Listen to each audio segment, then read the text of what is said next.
j'ai choisi de vous parler de changement climatique, évidemment, c'est mon sujet d'étude, et d'inégalité mondiale, parce que je crois que ce sont finalement deux des grands défis de notre début de siècle, ou de notre siècle, peut-être. Et ce que je vais essayer de vous montrer, c'est que ces deux défis ils sont intimement liés.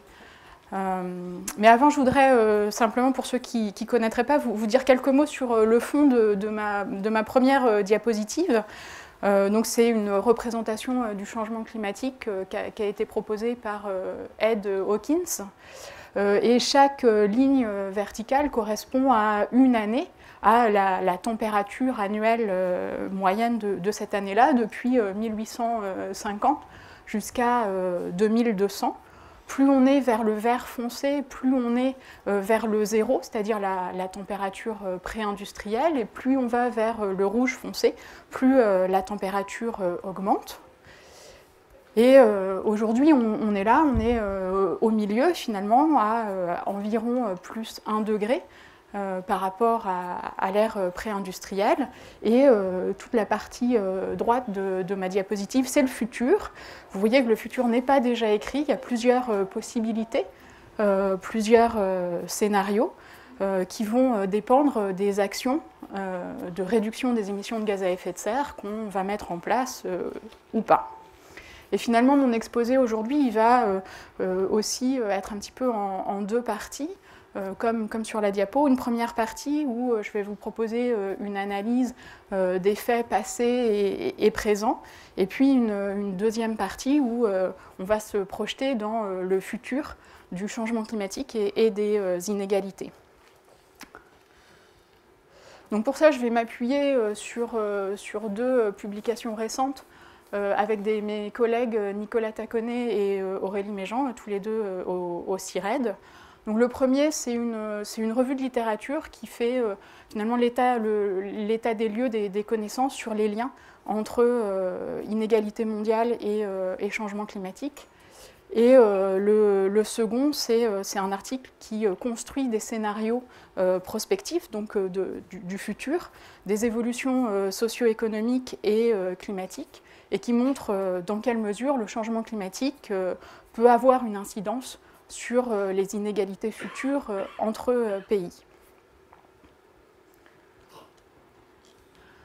Donc là, ces trois graphiques, ils nous montrent comment la distribution des richesses dans le monde ont évolué depuis 1800, donc avant la révolution industrielle, avec deux grands mouvements pendant les deux derniers siècles.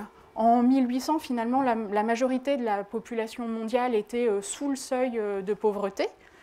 Et puis, il y a eu la révolution industrielle dans un certain nombre de pays, essentiellement l'Europe et l'Amérique du Nord, avec une grande divergence entre pays, donc le développement de l'Europe et de l'Amérique du Nord. Et pendant cette divergence, les inégalités entre pays ont beaucoup augmenté, jusqu'à environ 1975, en l'occurrence le début des années 1980, où on a un monde très inégal, séparé en deux grands groupes de pays, les pays dits développés et les pays dits en développement, avec les pays en développement qui avaient encore la majeure partie de leur population sous le seuil de pauvreté à ce moment-là. Et ensuite, depuis le début des années 80, on a un mouvement de convergence entre pays, notamment avec le développement de la Chine et d'autres pays asiatiques, avec une réduction des inégalités entre pays. Et donc on arrive aujourd'hui avec un monde qui reste inégal, mais où on a eu une convergence. Dans le même temps, finalement, les inégalités au sein des pays, elles ont eu des trajectoires opposées aux inégalités entre pays.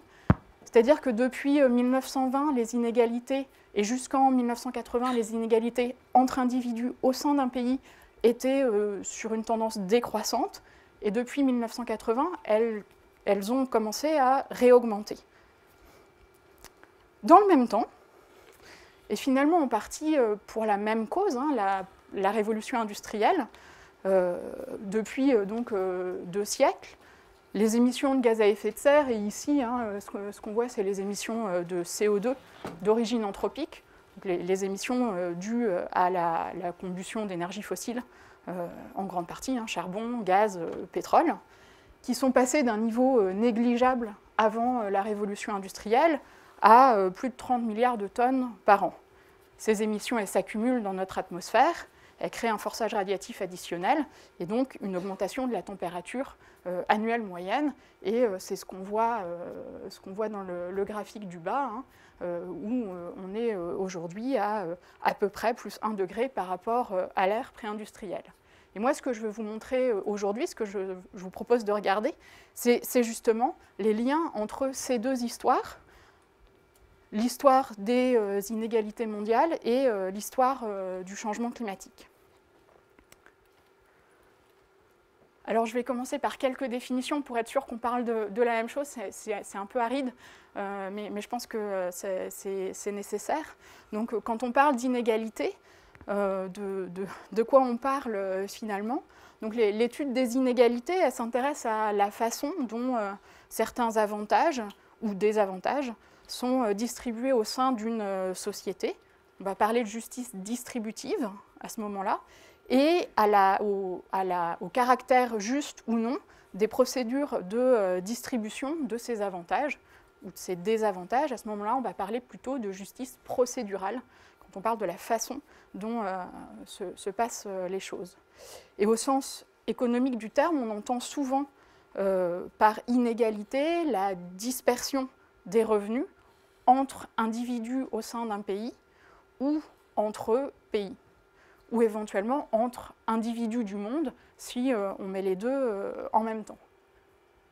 On peut aussi analyser la situation d'une partie de la population, par exemple les plus riches ou les plus pauvres, ou alors aussi regarder les ratios entre les plus riches et les plus pauvres. Et on peut parler d'inégalité au sein d'un pays, on peut parler d'inégalité entre pays, et finalement, si on regarde tous les humains à un moment donné, on va parler d'inégalité mondiale en combinant les deux. Donc ce que je vous disais aujourd'hui, les inégalités entre les individus du monde, elles continuent à être principalement déterminées par les inégalités entre pays, même si ces inégalités entre pays, depuis 1980, ont diminué, alors que les inégalités au sein des pays ont augmenté depuis 1980, mais on n'est pas encore au moment où ça devient le premier déterminant au niveau mondial.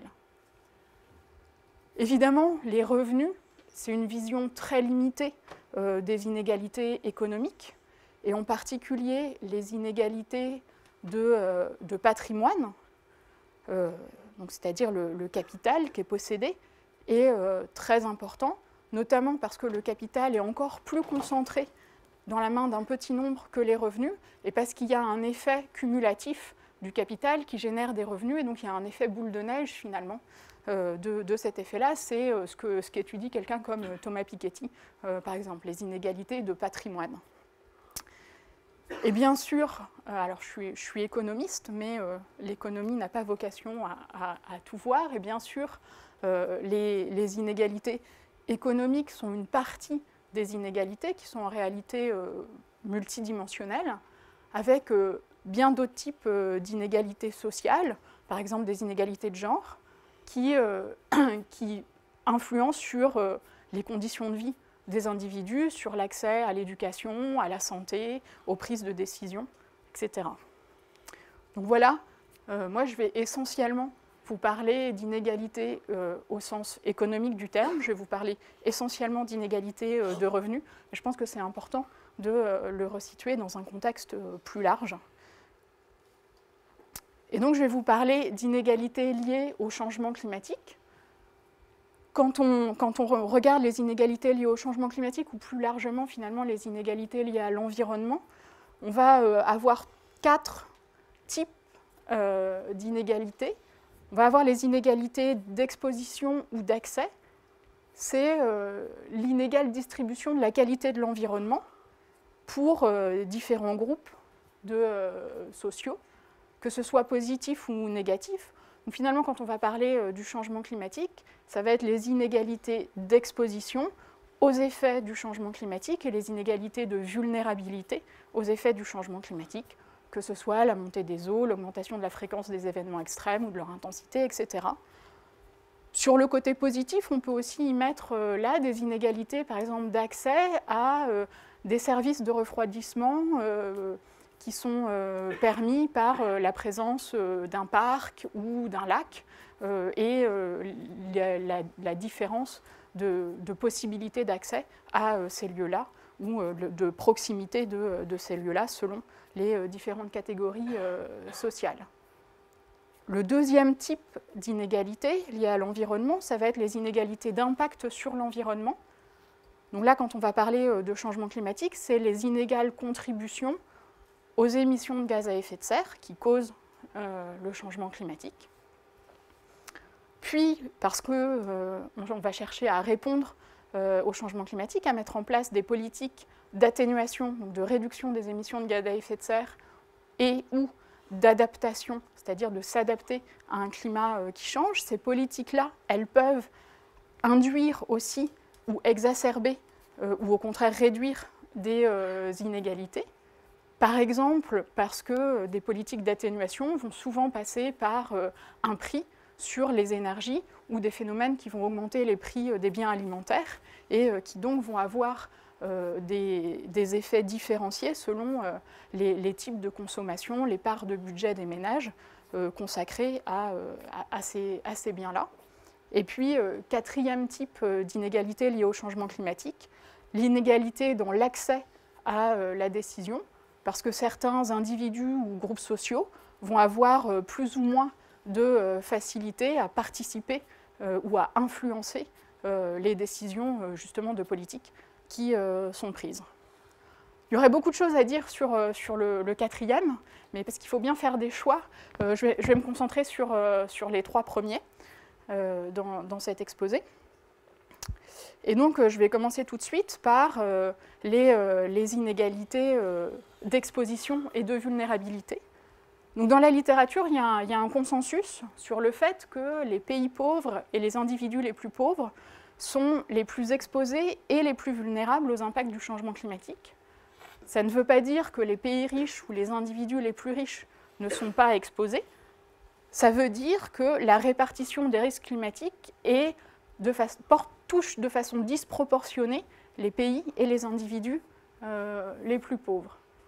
Tout simplement, du fait de leur localisation, les pays les plus pauvres sont les plus exposés aux différents effets du changement climatique, que ce soit les sécheresses qui sont plus fréquentes ou plus intenses, les événements extrêmes, par exemple les vagues de chaleur, la montée du niveau de la mer.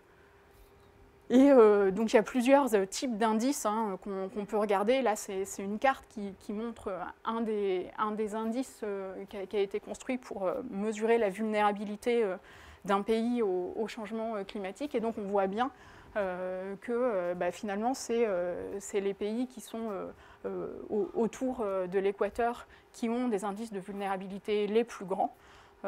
Et c'est vrai pour la plupart des indices qui peuvent être construits. Au sein des pays, c'est finalement la même chose. C'est souvent les ménages les plus pauvres qui sont de manière disproportionnée localisés dans des zones qui sont soumises à plus de risques climatiques, que ce soit des risques d'inondation, des risques de glissement de terrain, des risques aussi de vagues de chaleur, par exemple. Pourquoi ils sont localisés dans ces zones-là? C'est souvent parce que le foncier y est moins cher.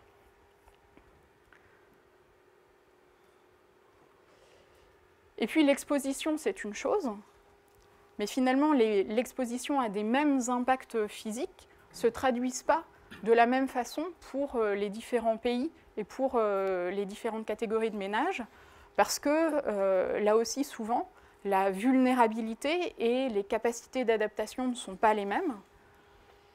Donc la vulnérabilité des pays, des pays les plus pauvres aux impacts du changement climatique est souvent plus grande parce que leur économie repose en plus grande partie sur les secteurs de l'agriculture, de la pêche ou de la foresterie, qui sont plus sensibles aux effets du changement climatique. Aussi parce qu'une part importante de la population dépend d'activités qui sont très liées à des services rendus par la nature qui sont susceptibles d'être impactés par le changement climatique. Donc ça, c'est pour la vulnérabilité. Et la capacité d'adaptation, elle est souvent aussi moindre dans les pays les plus pauvres et pour les ménages les plus pauvres, parce que souvent, ça vient en fait aggraver des difficultés préexistantes, le fait que souvent il n'y a pas de mécanisme d'assurance contre des chocs, il n'y a pas d'accès à des services de santé de base, par exemple. On peut prendre, là, pour ne pas prendre un pays pauvre, on peut prendre par exemple le cas de l'ouragan Harvey en 2017 aux États-Unis. Donc, ce qui montre que les pays développés sont aussi exposés. Et dans les analyses de finalement qui a été le plus touché montrent que ce sont les communautés les plus pauvres, et d'ailleurs souvent des communautés noires, qui ont été les plus impactés par ces événements-là, parce qu'ils habitaient dans des zones inondables, parce que c'était plus difficile de se relocaliser pour eux, parce qu'ils n'avaient pas d'assurance. Et finalement, pour nombre de personnes, cet événement-là a fait basculer de façon durable dans la pauvreté, du fait des destructions du logement, par exemple, qui n'était pas assuré. Et aujourd'hui, on peut déjà mesurer cet effet du changement climatique, qui est plus important pour les plus pauvres, à toutes les échelles. Donc là, c'est une étude qui mesure le différentiel d'effets du changement climatique déjà observé entre pays, avec en haut les cartes d'effets sur la richesse des pays, le PIB des pays, et donc vous voyez des effets fortement négatifs pour les pays d'Afrique, l'Inde, les pays d'Asie du Sud-Est et les pays d'Amérique latine, et avec une forte probabilité, parce qu'il y a une question dans les données finalement d'incertitude et d'attribution au changement climatique. Et donc c'est là où il y a les effets négatifs les plus forts, que la probabilité d'attribution est la plus élevée. Et puis pour certains pays, il y a une possibilité, mais avec une probabilité plus faible, d'effets positifs. Et donc finalement, ce que je vous disais tout à l'heure, il y a eu une convergence depuis les années 80 des richesses entre pays du monde. On est capable de dire aujourd'hui que cette convergence a été ralentie par le changement climatique, et qu'en l'absence de changement climatique, le ratio entre les 10% des pays les plus riches et les 10% des pays les plus pauvres et les 10% des pays les plus riches serait de 25% inférieur. Donc on aurait eu une convergence encore plus rapide, et on aurait aujourd'hui moins d'inégalités entre pays en l'absence de changement climatique.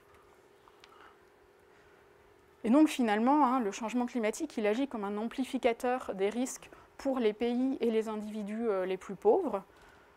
Sans action pour le limiter, les impacts continueraient à avoir un effet amplificateur des risques et des inégalités entre pays et au sein des pays. Il y a par exemple un rapport de la Banque mondiale qui montre que environ 100 millions de personnes supplémentaires pourraient basculer dans la pauvreté d'ici 2030 en l'absence d'action pour limiter le changement climatique. Ce qui fait de la maîtrise du changement climatique une des conditions de l'amélioration durable des conditions de vie dans le monde. Donc ça m'amène maintenant à passer au deuxième type d'inégalité, liées au changement climatique, c'est les inégalités de contribution à ce changement climatique, donc les inégalités d'émissions. Et là aussi, enfin, à l'inverse, si les pays et les individus les plus pauvres sont les plus exposés et les plus vulnérables, c'est à l'inverse les pays et les individus les plus riches qui sont de façon disproportionnée les plus responsables des émissions de gaz à effet de serre aujourd'hui et du changement climatique qu'on observe aujourd'hui.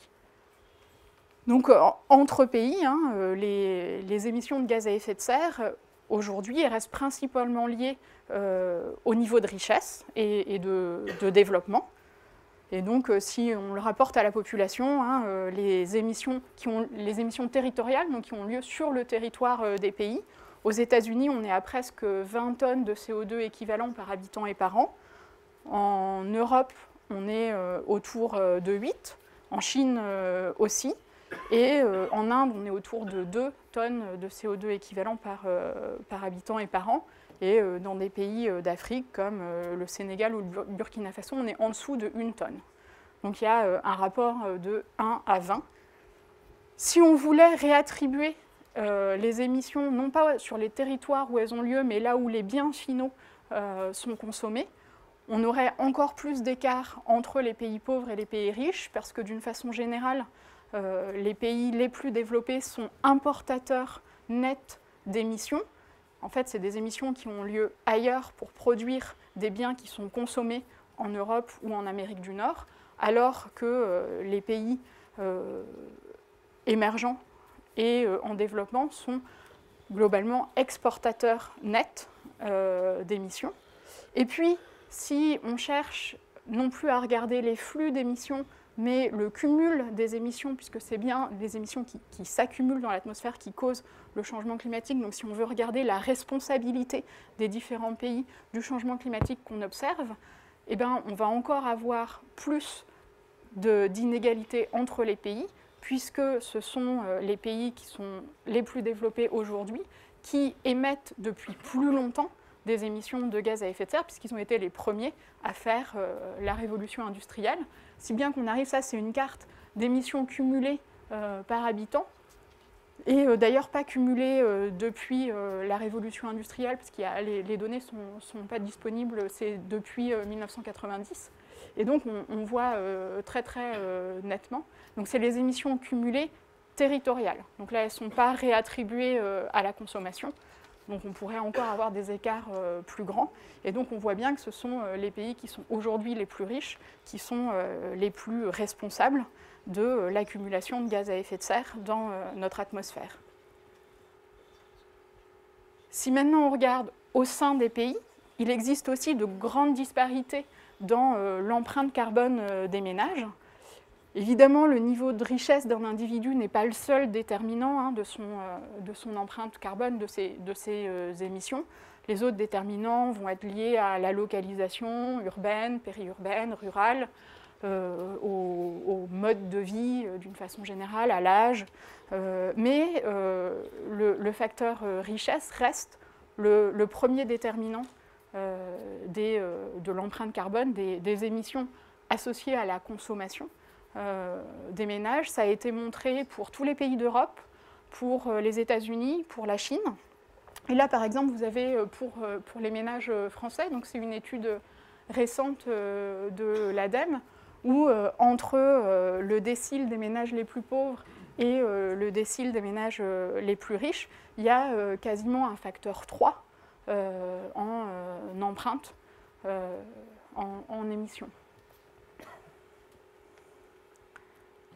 Et si maintenant on remet ensemble les inégalités entre pays et les inégalités au sein des pays de contribution au problème du changement climatique, finalement aux émissions, eh bien on arrive aujourd'hui à l'échelle mondiale avec les 10% des ménages les plus émetteurs qui sont responsables d'environ 45% des émissions mondiales et les 40% des ménages les moins émetteurs qui représentent seulement 6% des émissions aujourd'hui. On peut aussi regarder dans quel pays en fait sont localisés ces ménages-là. Donc avec les 10% les plus émetteurs aux États-Unis, en Europe, en Russie, en Chine, dans les autres pays développés, et après un tout petit peu en Inde, en Amérique latine. Et donc, finalement, on a cette grande inégalité aussi en émissions de gaz à effet de serre. Et dans les décennies récentes, on a eu le même mouvement que sur les inégalités de revenus. Le développement rapide de la Chine et des autres pays émergents a réduit les inégalités d'émissions entre pays, mais les inégalités d'émissions au sein des pays a augmenté, là aussi ces dernières décennies, dans la plupart des pays. Puis on ne peut pas aussi mettre sur un même plan toutes les émissions. Il faut distinguer les émissions qui sont liées à des besoins de base pour la vie humaine, à s'alimenter, se loger, et puis des émissions qui apportent un confort supplémentaire ou même un luxe. Et donc il y a aussi une question d'éthique à regarder quelles sont les émissions qui correspondent à la satisfaction de besoins humains de base, et puis quelle part des émissions finalement constitue un luxe. Et évidemment, on peut penser que les 6% qui sont là sont plutôt des émissions pour remplir des besoins de base. Donc là, je vous ai montré les inégalités d'exposition et de vulnérabilité aux effets du changement climatique et les inégalités de contribution au changement climatique. Et on a finalement une forme de double peine. Les plus vulnérables sont ceux qui ont contribué le moins au problème. Donc ça nous amène aux politiques climatiques, justement, pour faire face à la question du changement climatique. Et ces politiques climatiques d'atténuation, de réduction des émissions de gaz à effet de serre ou d'adaptation à un climat qui change, elles reposent des questions en termes d'inégalité entre pays et au sein des pays. On va regarder entre pays, finalement, l'action climatique, elle soulève des enjeux de répartition de l'effort d'atténuation, des actions d'adaptation et du financement de ces efforts-là. C'est une des grandes questions qui se posent dans les négociations internationales et qui est d'ailleurs un des points d'achoppement de longue date, cette question de l'équité de la répartition. Et bien sûr, l'enjeu, c'est de réussir à réduire les émissions de gaz à effet de serre mondiales sans entraver l'accès au développement et la sortie de la pauvreté à l'échelle mondiale. Et donc là, finalement, on est déjà dans une projection. Vous savez probablement que l'accord de Paris sur le changement climatique, qui date de la COP21 qui a eu lieu à Paris en 2015, les parties à cet accord, donc les différents États du monde et l'Union européenne, qui est une des parties, ce n'est pas les pays européens qui ont mis sur la table ce qu'on appelle des contributions déterminées nationalement, ce qui est finalement ce que chacun est prêt à faire d'ici 2030, notamment en termes d'atténuation.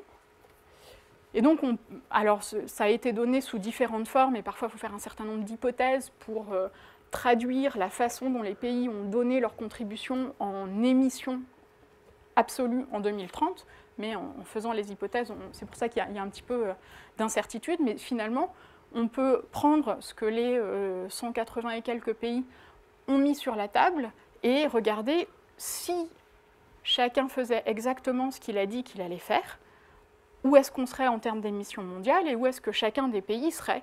Et on peut aussi regarder en faisant des projections de population, mais sur 10 ans, il y a assez peu d'incertitudes sur les projections de population. On peut regarder où est-ce que ça amènerait les différentes régions du monde en termes d'émissions par tête. Et donc ce qu'on voit, c'est que, donc là vous avez les émissions par tête aujourd'hui, en rouge, et puis où est-ce que la réalisation de ce que chacun des pays a mis sur la table dans l'accord de Paris amènerait les émissions par tête, donc avec un petit peu d'incertitude pour certains pays. Et on voit clairement une réduction des inégalités d'émissions par tête entre pays en 2030 si chacun fait ce qu'il a dit qu'il faisait. Mais on sait par ailleurs que si chacun fait exactement ce qu'il a dit qu'il faisait, on aurait en 2030 des émissions qui sont bien au-dessus du niveau où il faudrait être pour être sur une trajectoire compatible avec l'objectif de long terme de l'accord de Paris, qui est de contenir l'augmentation de la température annuelle moyenne bien en dessous de 2 degrés. Et donc il s'agit, et dans les négociations, il s'agit aujourd'hui de revoir à la hausse l'ambition de ce qui a été annoncé, et la question justement de qu'est-ce qui est une ambition juste et qu'est-ce qui est équitable que chacun mette sur la table se pose. Et il y a différents critères qu'on peut prendre, par exemple une convergence vers des émissions égales par tête ou une convergence vers un même budget total d'émissions, des mêmes émissions cumulées, etc. Et selon le critère qu'on prend, on peut arriver pour les pays riches aujourd'hui à des budgets d'émissions négatifs pour rester sur une trajectoire compatible avec l'objectif de long terme de l'accord de Paris. Je vais maintenant passer au sein d'un pays, regarder les effets distributifs de politiques climatiques. Donc les politiques climatiques, elles vont induire des coûts et des bénéfices pour les différents individus, les différents ménages de pays. Les politiques, elles peuvent être régressives, c'est-à-dire représenter un coût plus important pour les plus modestes, en proportion de leurs revenus, ou au contraire être progressives, c'est-à-dire représenter un coût plus important en proportion de leurs revenus pour les ménages les plus aisés. Et ça va dépendre du type d'instrument de politique qui est mis en place. Les types d'instruments de politique qui sont mis en place, ça peut être des instruments fiscaux, comme une taxe carbone, comme il y a en France. J'imagine que vous en avez entendu parler, et notamment des différents débats par rapport au mouvement des Gilets jaunes qui a été déclenché par l'augmentation, enfin en partie, par l'augmentation de la taxe carbone en France. Donc il prouve qu'il y a bien une question sociale derrière. Mais des politiques d'atténuation peuvent passer par d'autres types d'instruments, des subventions, des crédits d'impôt, des bonus-malus sur les véhicules plus ou moins émetteurs, etc. Et l'effet sur les inégalités va dépendre de la façon dont les instruments de politique sont mis en place.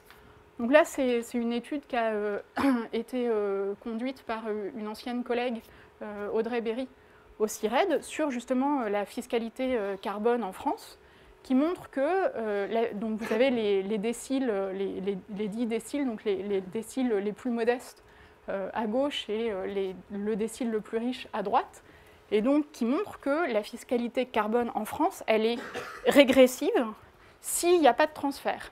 C'est-à-dire que ça, c'est la part de budget que les ménages consacrent à la fiscalité carbone, et donc elle est plus importante pour les ménages les plus modestes que pour les ménages les plus riches. Donc on est effectivement sur, sans transfert, si c'est juste la fiscalité carbone comme ça, on est sur un instrument de politique qui est régressif.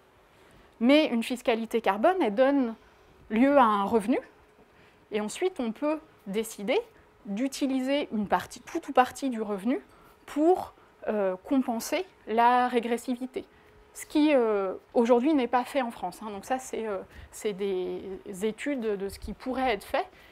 Et selon comment on transfère, on peut obtenir une fiscalité qui est progressive quand on met des transferts égaux ou quand on ajuste, alors avec un effet sur les ménages du milieu, avec d'autres types d'ajustements. Et donc finalement, pour la fiscalité, le fait que ce soit régressif ou progressif dépend de ce qu'on fait des revenus liés à la fiscalité carbone. Pour d'autres types d'instruments, on peut montrer, il y a très largement, c'est des instruments qui sont encore plus régressifs que la fiscalité carbone. Pourquoi ? Par exemple, si vous avez des crédits d'impôt pour la rénovation énergétique de logements ou des bonus-malus avec le bonus pour l'achat de véhicules neufs efficaces, c'est très largement les ménages les plus aisés qui en profitent. Et c'est financé par l'argent public et donc par l'ensemble des contribuables. Et donc ça en fait des instruments qui sont régressifs. Simplement peut-être que ça se voit moins que sur une fiscalité. Mais c'est important d'avoir ça en tête, que c'est pas parce qu'on a une subvention que ça ne peut pas être régressif. Et pour la plupart des instruments, pour les crédits d'impôt, pour l'installation de panneaux solaires, etc., très largement, c'est montré qu'on est sur des instruments qui sont régressifs. Néanmoins, il y a un certain nombre de politiques d'atténuation qui présentent des co-bénéfices qui sont majoritairement ou de façon disproportionnée en faveur des plus vulnérables. Et c'est en particulier vrai pour tous les co-bénéfices qui portent sur la santé via la réduction de la pollution de l'air. Donc, parce que souvent, la combustion d'énergie fossile, elle donne lieu à des émissions de gaz à effet de serre, mais aussi à des émissions de polluants locaux, notamment les particules fines ou des oxydes d'azote qui causent des problèmes sur la santé. Et donc, en allant réduire la combustion d'énergie fossile, on va réduire cette pollution de l'air et donc avoir des effets bénéfiques qui sont souvent exacerbés pour les ménages les plus pauvres, parce que ce sont eux aujourd'hui qui sont les plus exposés à la pollution de l'air. Et donc là, il y a pour le coup un vrai co-bénéfice. Je n'ai pas beaucoup parlé des actions d'adaptation, alors surtout parce que ce n'est pas mon domaine de prédilection, mais les politiques d'adaptation ont aussi des enjeux sur les inégalités parce qu'elles vont permettre de diminuer l'exposition ou la vulnérabilité des ménages aux effets du changement climatique et la façon dont elles sont mises en place peuvent faire qu'elles vont être distribuées de façon plus ou moins inégale, qu'elles vont réduire l'exposition et la vulnérabilité des plus riches ou des plus pauvres. Donc, par exemple, il y a certains types de façons de construire les politiques d'adaptation qui vont bénéficier majoritairement aux catégories les plus vulnérables, puisqu'on a vu que les plus pauvres étaient les plus vulnérables. Par exemple, l'indexation de transfert monétaire sur les prix alimentaires, c'est quelque chose qui va permettre d'accompagner les ménages en cas de pic des prix des denrées alimentaires. Et ça, c'est une politique qui va permettre de couvrir davantage les plus vulnérables. Cependant, ce qu'on remarque aujourd'hui de façon majoritaire, c'est que les actions d'adaptation portent surtout sur la protection de capital physique et pas des populations. Et puisque je vous disais que le capital physique, il est particulièrement concentré dans les mains des plus aisés, finalement, bien souvent, les politiques d'adaptation, elles ont aussi un effet régressif ou un effet d'exclusion des populations qui sont pourtant les plus vulnérables. Donc voilà, j'en ai fini pour le panorama des liens entre inégalité et changement climatique dans le passé et aujourd'hui. Pour faire un petit récapitulatif, donc, le changement climatique agit comme un amplificateur de risque pour les plus pauvres. La maîtrise du changement climatique est donc une des conditions de l'amélioration durable des conditions de vie dans le monde. Et l'action climatique elle-même ne doit pas négliger ses propres impacts sur les inégalités et finalement être au service d'objectifs plus larges de développement, de réduction de la pauvreté et des inégalités, de création d'emplois décents, d'amélioration de la qualité de l'air, etc. Et donc ça appelle des politiques qui sont à même de prendre en compte de façon conjointe ces deux enjeux et qui, dans leur conception, nécessitent de porter une attention particulière à leurs effets distributifs. Je vais maintenant partir dans le futur. Et donc, vous présenter, là, c'est un article, non pas de revue de la littérature, mais un article de contribution, quoi, qui est accepté depuis un petit moment, mais qui n'est toujours pas mis en ligne par l'éditeur. Ça ne saurait tarder. Donc si jamais vous voulez le retrouver, il a déjà un lien, mais simplement il n'y est pas encore. Mais c'est une question de jour, je pense, maintenant. Donc ce qu'on essaye de faire dans cet article-là, c'est de répondre à la question, puisqu'on a vu qu'il y avait un lien fort entre les inégalités entre pays et le changement climatique dans le passé, ben, on a envie de regarder de se projeter dans le futur et de répondre à la question quelles sont les perspectives d'inégalité future entre pays dans le cadre du changement climatique, puisqu'on est dans un monde où il y a un changement climatique. Donc on se concentre sur les inégalités entre pays parce que on doit déjà faire un certain nombre d'hypothèses pour faire ça, mais si on avait voulu aller regarder aussi les inégalités au sein des pays, on aurait dû faire beaucoup plus d'hypothèses, et donc on aurait eu essentiellement en résultat les hypothèses qu'on faisait. Et donc pour répondre à notre grande question, ben, on a besoin de répondre à trois sous-questions. Une première question qui n'est pas liée au changement climatique, de savoir à quel point la convergence qu'on a observée entre pays va continuer et va être rapide. Donc ça repose sur les hypothèses démographiques, socio-économiques, les hypothèses en termes de politique d'éducation, les hypothèses en termes d'évolution des institutions, en termes de progrès technique général, qui vont déterminer à quel point cette convergence, parce que c'est tous ces facteurs-là qui ont contribué à la convergence entre pays depuis le début des années 80. Donc à quel point ça va continuer, parce que les sous-jacents continuent dans ce sens-là.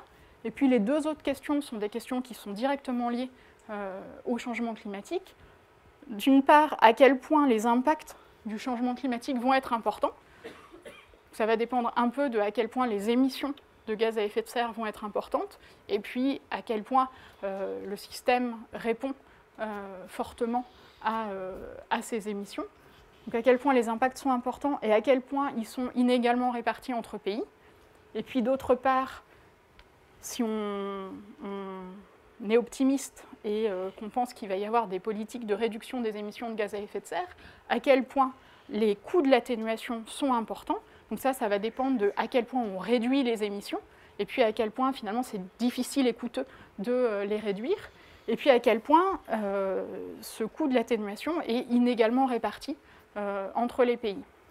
Donc pour répondre à toutes ces questions-là, on se base sur des modèles qui vont projeter dans le futur certains bouts de ce cercle de causalité, avec les développements techniques et socio-économiques qui conduisent à des usages de l'énergie et des usages des sols, qui conduisent à des émissions de gaz à effet de serre qui s'accumulent, qui conduit à un changement climatique, qui veut dire des impacts physiques du changement climatique et qui eux-mêmes se traduisent en un effet en retour sur les développements socio-économiques.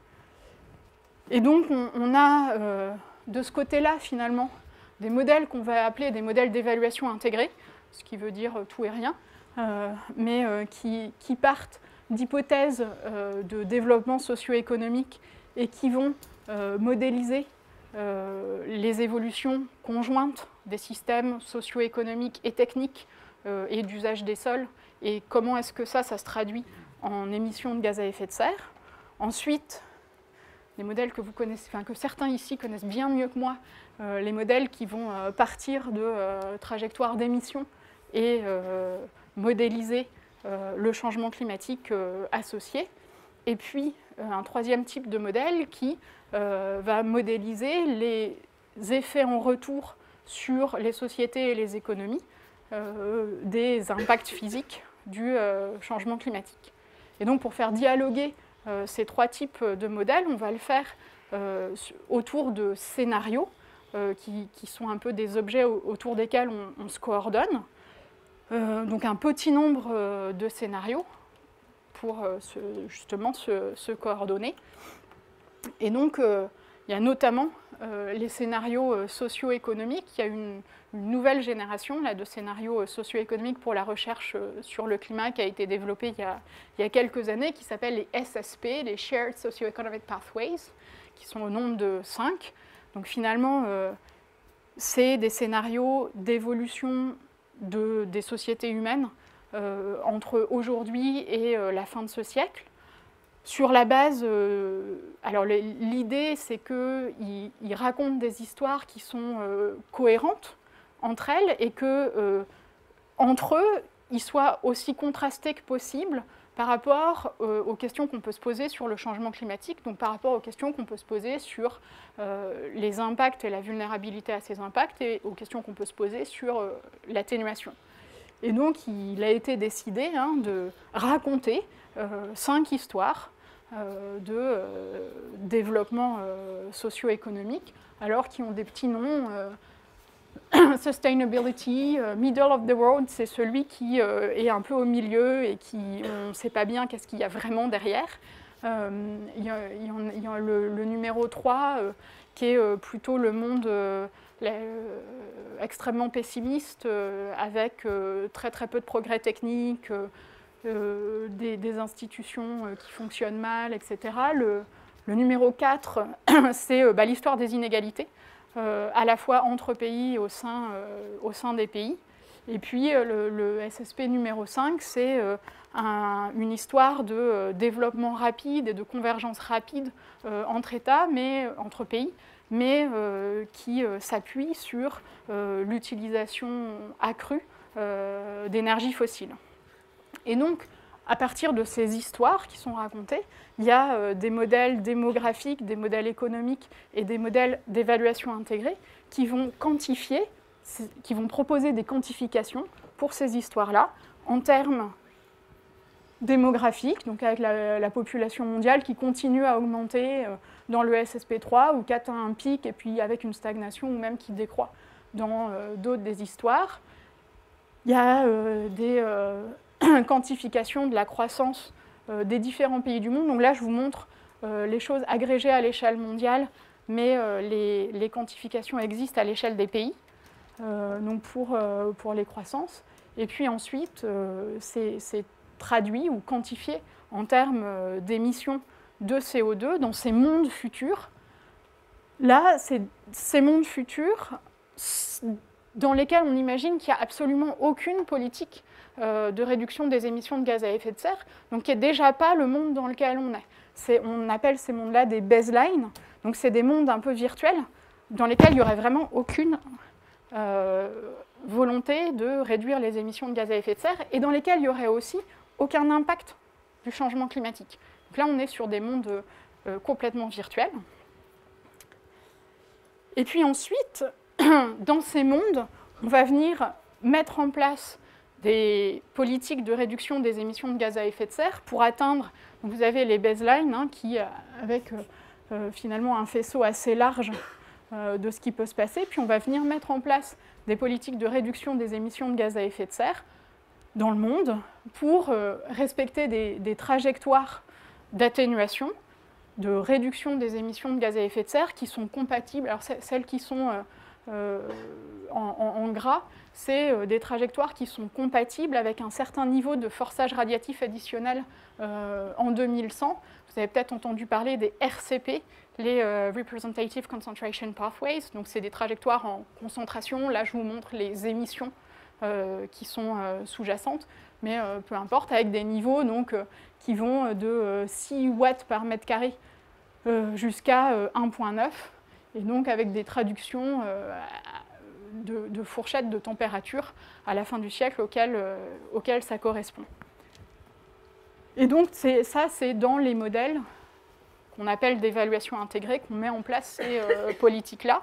Et ces modèles, quand on les fait tourner sur des baselines, on a les émissions en baseline, et quand on les fait tourner en les forçant à suivre une trajectoire d'émission donnée, ce que les modèles nous donnent à ce moment-là, c'est les coûts de l'atténuation pour respecter la trajectoire d'émission qu'on cherche à atteindre. Et donc finalement, on remplit une sorte de matrice SSP-RCP, où dans les différents mondes, donc celui-là, hein, c'est le développement durable, celui-là, c'est le développement rapide basé sur les énergies fossiles. Les baselines, c'est les différents niveaux où on arrive s'il n'y a absolument pas de volonté de réduire les émissions de gaz à effet de serre, puis après on met des politiques pour atteindre des niveaux de plus en plus bas. Dans certains mondes, on n'arrive pas à atteindre les plus bas, ou seulement dans certains modèles, parce qu'il y a différents modèles. Et donc voilà. Et donc ce qu'on fait dans l'article, en fait, c'est qu'on va combiner ces informations-là, on va combiner les hypothèses, enfin les trajectoires de croissance des 5 SSP avec, enfin, dans les différents cas d'émissions, les baselines, et puis quand on réduit les émissions de gaz à effet de serre, en prenant les différents résultats des modèles en termes de coût de l'atténuation, parce qu'on a plusieurs modèles, donc on va avoir des coûts qui sont évalués plus ou moins élevés pour un même niveau d'émission. Ensuite, on va avoir la distribution de ces coûts de l'atténuation au sein des régions, parce que autant on a les trajectoires de population et de croissance à l'échelle des pays, autant les modèles qui quantifient les trajectoires d'émission et les trajectoires d'atténuation ont une certaine agrégation en une vingtaine de régions, grosso modo, et donc on a les coûts de l'atténuation pour les régions, mais il y a des hypothèses à faire sur la répartition au sein des régions. Ensuite, on va prendre aussi 3 hypothèses de réaction du système climatique aux émissions. Et puis on va prendre, alors là on en a pris 8, hypothèses différentes de dommages, donc de traduction d'une augmentation de la température donnée en impact sur les économies des différents pays. Alors aujourd'hui, il y a finalement dans la littérature pas mal d'estimations assez différentes sur les valeurs les valeurs économiques de ces impacts-là et leur distribution entre pays. Donc c'est pour ça qu'on en prend 8. Et il y a grosso modo 2 classes de modèles de dommages qui utilisent des méthodologies un petit peu différentes et qui trouvent des ordres de grandeur un petit peu différents, avec une première classe qu'on va appeler aussi modèle d'évaluation intégrée, mais c'est un autre type de modèle, c'est pas trop la peine que je rentre dans les détails, qui trouve grosso modo des dommages qui sont économiques, qui sont relativement faibles. On parle de quelques pourcents du PIB pour une augmentation de température, par exemple de plus 3 degrés. Et puis il y a d'autres types de modèles qui sont des modèles qu'on appelle économétriques, qui en gros utilisent des variations du temps qu'il a fait dans le passé, et des variations des performances économiques des pays dans le passé, et qui cherchent à extraire de ces données-là la relation qu'il y a, en toutes choses égales par ailleurs. Et finalement, donc c'est des études qui sont plus récentes, et ce que trouvent ces modèles-là, c'est un ordre de grandeur supérieur. On est plutôt sur quelques dizaines de pourcents de pertes de PIB mondial pour une augmentation de la température de l'ordre de 3 degrés par exemple. Et donc dans l'étude, là, ce qu'on fait, c'est qu'on va combiner toutes ces hypothèses-là. Ça nous donne finalement un peu plus de 3000 scénarios, projections de PIB, et de PIB par habitant, parce qu'on a aussi les populations, à l'échelle des pays. Donc, il y a un petit nombre de pays pour lesquels il n'y a pas les données, mais on a quand même 161 pays. Et à partir de ces trajectoires, donc de aujourd'hui à 2100, des PIB de quasiment tous les pays du monde, on va pouvoir calculer un des indices, par exemple l'indice de Gini, qui est un des indices principaux de mesure des inégalités. Alors, juste pour vous, en 2 mots, l'indice de Gini, c'est l'ère. Donc, on prend ici, on va classer la population mondiale, ou les pays du monde, du plus pauvre au plus riche. Et puis, on va regarder en fait quelle part de la population il représente et quelle part de la richesse mondiale il représente. Et tracer cette courbe qu'on appelle la courbe de Lorenz. Si on avait une répartition complètement égale entre pays du monde, on obtiendrait la diagonale. Et l'indice de Gini, qui mesure finalement les inégalités, c'est 2 fois l'aire entre la diagonale et cette courbe. Et donc, il varie entre 0 pour une égalité parfaite et 1 si on avait le pays le plus riche qui concentrait toute la richesse du monde. Et donc, voilà le type de résultat qu'on obtient. Donc, aujourd'hui, les inégalités entre... Donc, chaque pays, on ne regarde pas les inégalités au sein des pays. Chaque pays est simplement pondéré par sa population. Mais on n'a pas les inégalités entre pays. L'indice de Gini, aujourd'hui, des inégalités entre pays, il est un tout petit peu en dessous de 0,5, donc c'est relativement inégal. Si on rajoutait les inégalités au sein des pays, on est quasiment à 0,7. Mais donc là, voilà. Et puis ça nous donne finalement les trajectoires de cet indice-là dans nos scénarios futurs. Donc quand on analyse les résultats, ce qu'on trouve, c'est que les 2 déterminants principaux des évolutions de cet indice de Gini, c'est les hypothèses socio-économiques qu'on a fait. Donc est-ce qu'on est dans un monde dans lequel on a fait des hypothèses optimistes sur l'accès à l'éducation, sur le fonctionnement des institutions, etc., ou au contraire pessimistes. Et puis, quelle hypothèse quel modèle de dommage économique on a pris. Et donc là, vous avez finalement les 8 vignettes pour les 8 modèles de dommage. Pour simplifier un peu, je vais juste vous montrer les 2 extrêmes, hein. Donc mais on va voir les mêmes choses. Donc là, vous avez, pour les couleurs, c'est les différentes hypothèses de monde socio-économique dans lesquels on se trouve. Et là, vous avez l'estimation de dommages la plus élevée et la plus régressive, la plus inégalement répartie. Et ici, vous avez les estimations de dommages les plus faibles. Donc ce qu'on voit, c'est que dans la majorité des trajectoires, on a un renversement de tendance des inégalités. Donc, je vous disais, les inégalités entre pays du monde, elles ont diminué depuis 1980. Dans la plupart des scénarios qu'on fait, à un moment donné dans le siècle, elles se remettent à augmenter.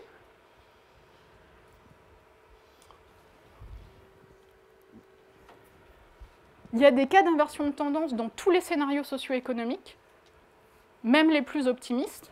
Donc les plus optimistes, hein, c'est les 1 et 5, c'est ceux dans lesquels il y a le plus de convergence. Quand on ne s'occupe pas de questions de climat, il y a le plus d'hypothèses de convergence entre pays, en particulier le 5. Mais même dans le scénario 5, il y a des cas, celui-là, hein, où il y a une inversion de tendance dans la deuxième moitié du siècle, ou même plus tôt. Et donc ça se produit dans des hypothèses de dommages économiques importants. Et inversement, il y a des cas d'inversion de tendance avec toutes les estimations de dommages, même les plus faibles, mais qui, à ce moment-là, se produisent seulement dans les cas les moins favorables d'hypothèses de monde socio-économique. Donc là, c'est justement le monde socio-économique qui s'appelle inégalité. Donc c'est un monde... Et puis, vous voyez qu'il y a beaucoup plus d'incertitudes quand on est dans un monde ou dans des estimations de dommages élevées, tout simplement parce que ce qui subsiste en fait comme élément de variation entre les différents scénarios, c'est le niveau des émissions. Est-ce qu'on est sur une baseline ou est-ce qu'on a des politiques de réduction des émissions de gaz à effet de serre et qu'on est sur des RCP plus bas? Et la réponse du climat à l'amplitude ou les incertitudes de la réponse du climat à une trajectoire d'émissions donnée. Et évidemment, si on est dans un cadre où les dommages sont plus importants, ces incertitudes sur le niveau d'émissions où on est et sur la réponse du système climatique vont beaucoup plus compter que quand, de toute façon, les dommages économiques sont faibles.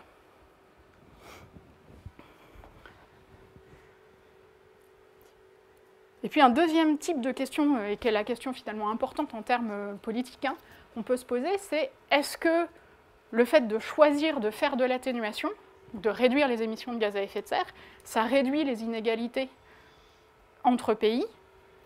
Ou, alors bon, les inégalités, c'est une chose, mais ce qui compte vraiment, c'est la situation des pays les plus pauvres, parce qu'on peut avoir un monde qui est plus inégal, mais où finalement tout le monde est mieux, et donc on peut se demander comment comparer ce type de monde. Donc on peut aussi se poser la question, est-ce que l'atténuation améliore la situation des pays les plus pauvres?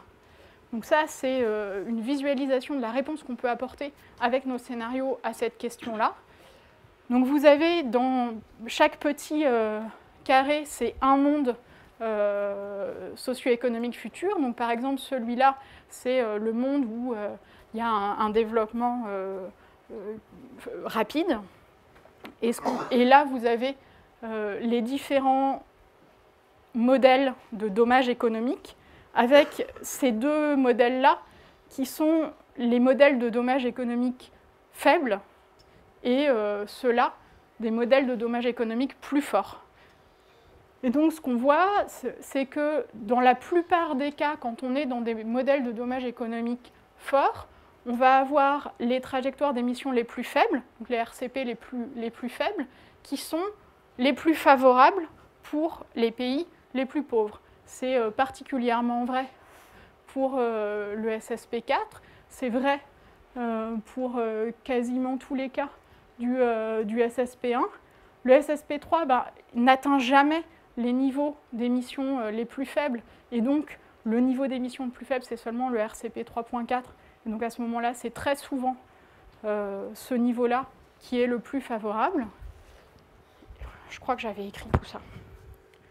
Voilà. Et puis, à l'inverse, quand on est dans des cas où les dommages sont faibles, donc quand on est dans ces cas-là, ce qu'on voit, c'est que l'atténuation va parfois améliorer, là par exemple, mais pas sur les niveaux les plus bas, ou ici, mais dans des cas un petit peu particuliers, va améliorer la situation des plus pauvres, mais seulement dans certaines combinaisons d'hypothèses sur, en fait, ce qu'il y a derrière, c'est les hypothèses sur les coûts de l'atténuation et à quel point ils portent majoritairement sur les pays les plus pauvres ou pas. Et donc là, à ce moment-là, on a des conditions restrictives pour que l'atténuation améliore la situation des plus pauvres. J'aurai le même genre de résultat pour est-ce que l'atténuation réduit les inégalités, mais en fait les messages sont les mêmes, donc ce n'est pas la peine que je vous le montre. Et la conclusion, c'est que l'atténuation du changement climatique, elle peut effectivement être un des moyens de réduire les inégalités futures, à condition que les coûts de l'atténuation ne retombent pas majoritairement sur les pays les plus pauvres. Et donc on revient à la question des négociations internationales et de la question de l'équité de la répartition des efforts, des actions de réduction d'émissions de gaz à effet de serre et de leur financement. Parce qu'il peut aussi y avoir un découplage finalement entre où ont lieu les réductions d'émissions et qui en supporte les coûts selon comment on met en œuvre le financement. C'est tout ce que je voulais vous dire. Et donc, je conclus sur le fait que donc, on est effectivement au milieu, et que le futur, il n'est pas écrit. il va dépendre des choix de réduction d'émissions de gaz à effet de serre qu'on va faire. Donc je compte sur vous.